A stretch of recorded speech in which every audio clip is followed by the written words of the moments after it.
for granted. There comes a time when people get tired being taken for fools. There comes a time when people get tired of getting tired and decide to act. That time has come.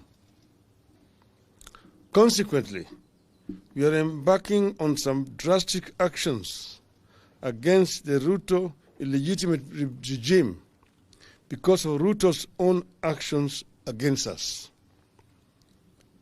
Ruto is imposing taxes on us without our consent and making laws whose net effect is to make life increasingly difficult for our people.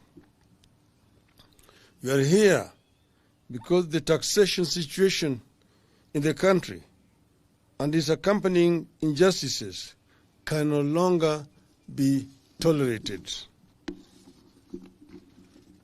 Ruto has even removed subsidies on fuel, unga, electricity, and even school fees, while giving subsidies to helicopter owners and using our money to finance lavish lifestyles of his allies. It has become clear that we are dealing with a dictator who also has no respect for wananchi. Ruto has become a heartless tyrant. We are determined to get this situation corrected. Therefore, we are here to announce that our Kamkunji meeting is on in Nairobi this Friday, as we had announced. But it is not just a Kamkunji in Nairobi, but a Kamkunji across the country, where this third liberation will be launched. On that day, 7th July 2023, that is coming Friday, among other activities, we will launch a signature collection to signify our rejection of Kenya Kwanza illegitimate regime and its policies, especially the punitive taxes. As we speak, fuel, food, fare are all going up in prices. In fact, fare is already going up by 30%. Fellow Kenyans, as a people, we are not given to suffering in silence. We don't kneel before dictators and beg for their mercy. Even the few who do still suffer humiliation and even death. So we fight. We express ourselves loudly and clearly on issues affecting us. So we have got to fight, and that fight begins on this Friday. We need unity now more than ever. United, we can get many of the things that we not only desire, but which we justly deserve. From Friday, let's proceed with bold determination that we are going to stick together. We are going to work together. Let us stay with this fight until the end.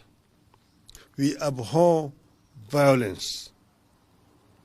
By embarking on pickets, protests, tax boycotts, and civil disobedience, we are not in any way advocating violence.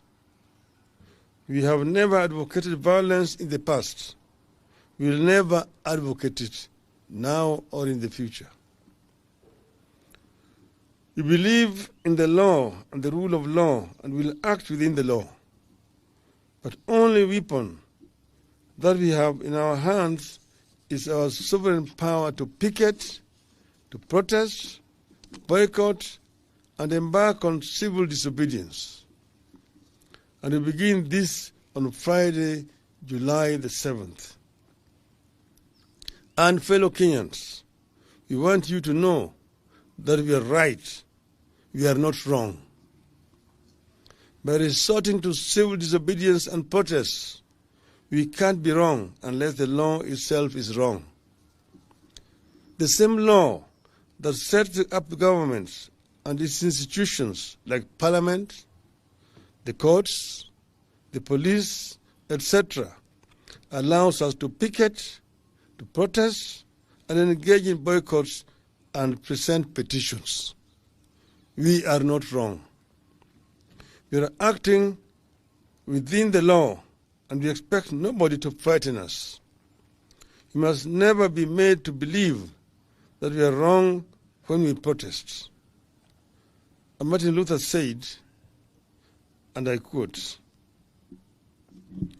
that is Martin Luther Jr. He told us, now it means sacrificing. Yes, it means sacrificing at points. But there are some things that we've got to learn to sacrifice for. And we've got to come to the point that we are determined not to accept a lot of things that we have been accepting in the past.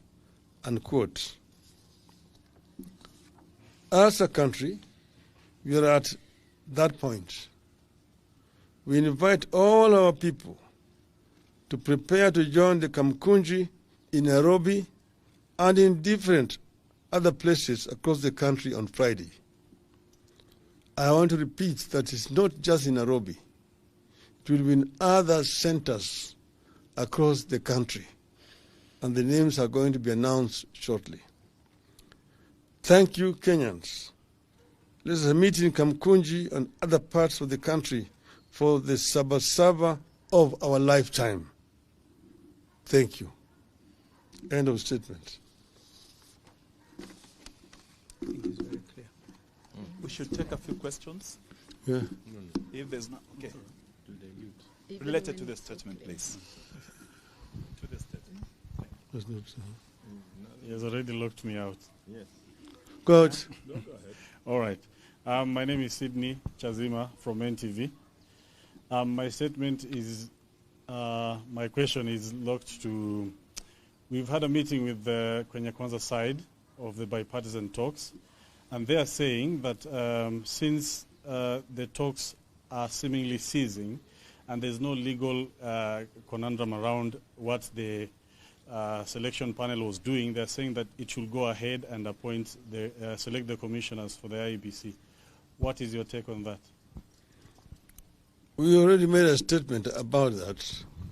As you know, that IEBC is a national institution which is supposed to preside over elections. And these are not Kenya Kwanza elections. They're national elections. They are competition. So Kenya Kwanza cannot solely, alone, single-handedly, appoint the referee in the elections.